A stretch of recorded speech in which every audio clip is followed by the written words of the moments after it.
बहुत अच्छे।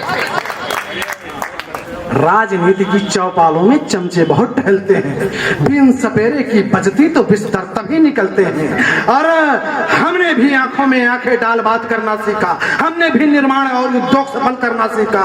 अब भारत को देख तिरंगा बंदूकें रुक जाती हैं, जब दुश्मन देशों के झंडे उठाने से, जब दुश्मन देशों के बच्चों की जानें बच जाती हैं, और अब जाकर निर्यात शस्त्र करना भारत को आया है।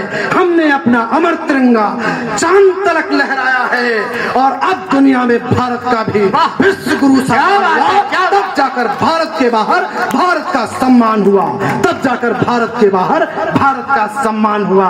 और पंक्तियां हैं कि कभी किसी नेता या दल का मैं प्रतिकार नहीं करता, मगर देश के जो खिलाफ है उससे कभी नहीं डरता। दिल्ली के सिंहासन पर कितने ही आए चले गए, मगर सदा भारतवासी इस राजनीति से चले गए, और बहुत दिनों के बाद देश में वासंती दिन आए हैं, बहुत दिनों के बाद भ्रष्ट नेताजी भी घबराए हैं, और 5 सदी के बाद हमारे राम लौट घर आए हैं। 370 खत्म हुई घाटी में गुल मुस्काए हैं। मर्यादित थे राम, इसी कारण जंगल में भटके थे, मर्यादित थे राम, इसी कारण जंगल में भटके थे, और मगर कृष्ण के विषम जाल में सभी कौरव अटके थे, मगर कृष्ण के विषम जाल में सभी कौरव अटके थे। और अब जाकर ऐसा लगता नव भारत का निर्माण हुआ, तब जाकर भारत के बाहर भारत का सम्मान, क्या बात है, तब जाकर भारत के बाहर भारत का सम्मान हुआ।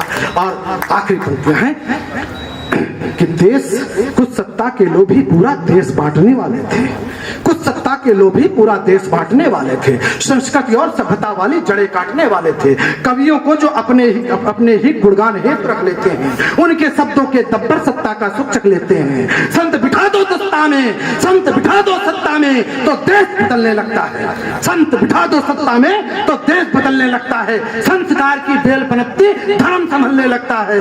और जिसको वीजा देने से अमेरिका तक घबराया था, छोटी छोटी बातों पर वह हमको आंख दिखाता था, उसको हमने आंख मिलाकर अपना कर दिखलाया है, और चाइना के चमचों को भी औकात दिखाया है। और पीएम महिज से भाषा निज संस्कृति पर अभिमान हुआ, तब जाकर भारत के बाहर भारत का सम्मान हुआ, तब जाकर भारत के बाहर भारत का सम्मान। बहुत बहुत आभार।